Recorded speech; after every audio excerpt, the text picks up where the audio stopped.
This happened about 4 years ago when I worked the overnight shift at a gas station on the edge of a small town in northern Pennsylvania.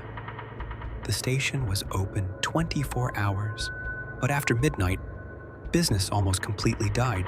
Most nights, I would see a few truck drivers, some factory workers heading home, and the occasional drunk person looking for cigarettes or food.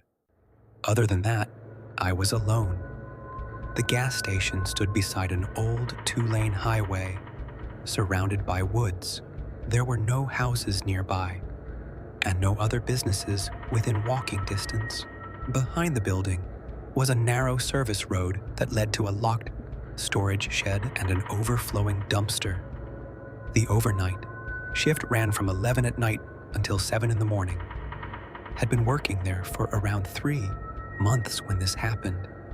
It was a Tuesday night in November, and freezing rain had been falling since sunset. By 1 in the morning, the highway was nearly empty. I was standing behind the counter, watching videos on my phone, when a dark-colored sedan pulled into the parking lot. The car stopped beside pump number 6, which was the farthest pump from the store. Nobody got out. I waited for a minute, assuming the driver was checking their phone or looking for a credit card. 5 minutes passed. The headlights remained on, but the doors never opened. I tried not to pay attention to it. People did strange things at night. Sometimes they stopped to rest, make phone calls, or wait for someone. After about 15 minutes, I looked outside again. The car was still there. Because of the rain and the distance, I could not clearly see the driver. All I could make out was a dark shape behind the steering wheel. At around 1:30, a truck driver came inside and bought coffee. While I was ringing him up, he looked through the front windows. "Somebody sleeping out there?" he asked. "I guess so." He stared at the car for a few seconds. "That's a bad place to sleep." Then he left. His truck disappeared down the highway, and once again, I was alone with the sedan. At 2 in the morning, the car's headlights turned off. That made me feel slightly better. I assumed the driver had finally decided to sleep. A few minutes later, however, the phone behind the counter rang. It was the station's landline. I answered with the usual greeting. "Thank you for calling Lakeview Fuel. How can I help you?" There was no response. All I could hear was breathing. It was quiet and uneven, as though the caller was trying not to make any noise. "Hello?" The breathing continued. Then the person whispered, "Is he still outside?" I looked through the windows toward the sedan. "Who is this? Is the car still there?" The voice sounded like a young woman. She seemed terrified. "Yes," I said. "There's a car at pump 6. She became silent. "Where are you calling from?" I asked. "I'm close." "What does that mean?" The line went dead. I stood there holding the phone for several seconds. My first thought was that someone was playing a joke. The station's phone number was printed in large numbers on the front window, so anyone in the parking lot could see it. I looked toward the sedan again. The driver had not moved. I considered calling the police, but I had nothing meaningful to report. A car had been parked at a gas station for an hour. That was unusual, but not illegal. Around 10 minutes later, I noticed movement near the side of the building. Something passed quickly behind the ice machine outside. I leaned over the counter, trying to get a better view. "Hello?" I called, even though the doors were closed. Nobody appeared. The side of the building was covered by one of our security cameras. I went into the small office behind the counter and checked the monitor.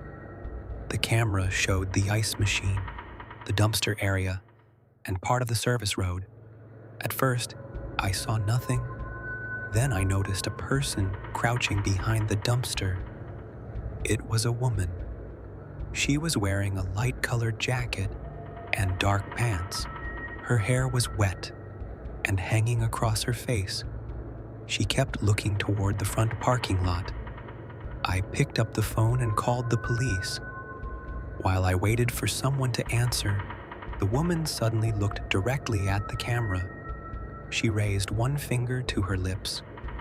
Then she pointed toward the sedan. The emergency dispatcher answered, and I explained the situation.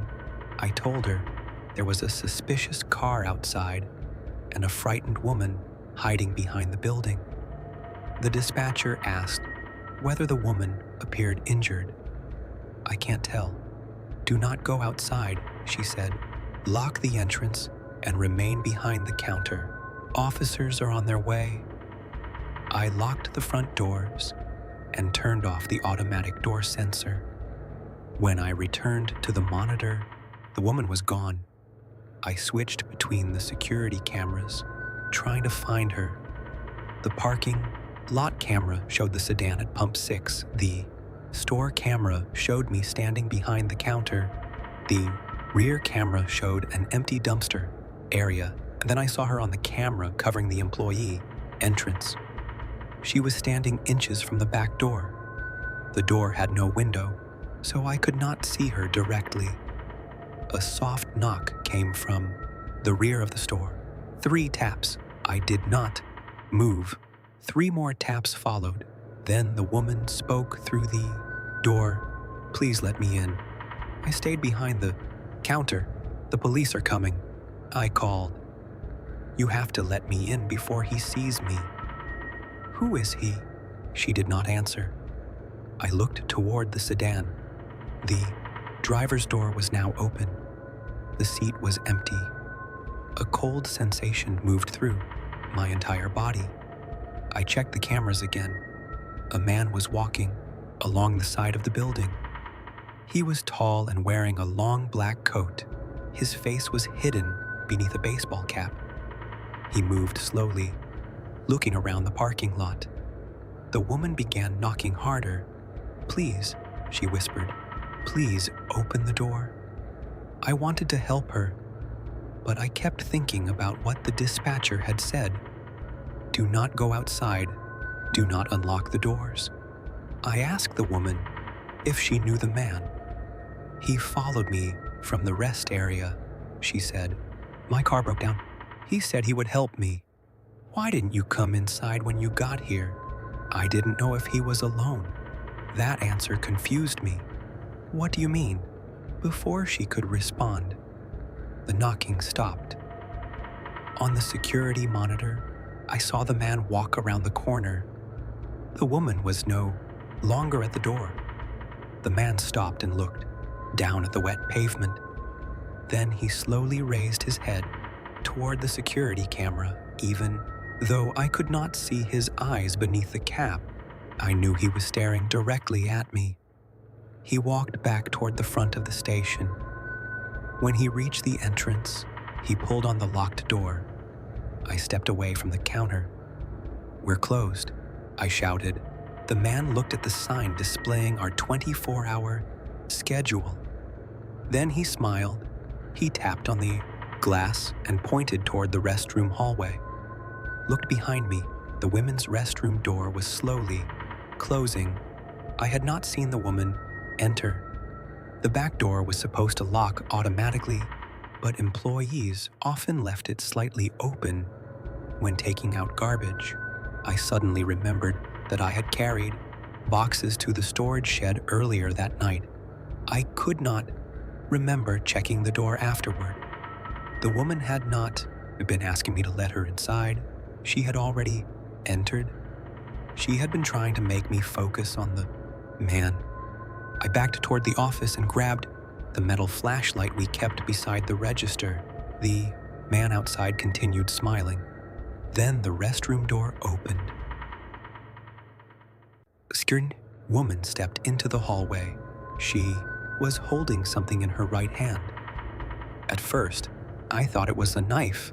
When she came closer, I realized it was a small can of pepper spray. She looked at me, then at the man outside. He found me, she said. The fear in her voice seemed real. I lowered the flashlight slightly. What happened? She took another step forward. The man outside pounded both hands against the glass. The woman flinched. Then, red and blue lights appeared on the highway. 2 police vehicles entered the parking lot from opposite directions. The man immediately ran toward the woods. One officer chased him, while another came to the front entrance. The woman dropped the pepper spray and fell to the floor crying. The police searched the area for nearly an hour. They never found the man. The woman told them she had stopped at a rest area about 20 miles away because her car was overheating. The man had offered to help, but when she refused to get into his vehicle, he began following her. She drove until her engine stopped near the gas station. She then ran through the woods and hid behind the building. The sedan at Pump 6 belonged to the man. When officers searched it, they found rope, duct tape, gloves, and several license plates. But that was not the part that disturbed me most. The next morning, my manager reviewed the security footage. The woman had entered through the back door at 12:47. The sedan did not arrive until 1:15. For almost 30 minutes, while I stood alone behind the counter, she had been hiding inside the women's restroom.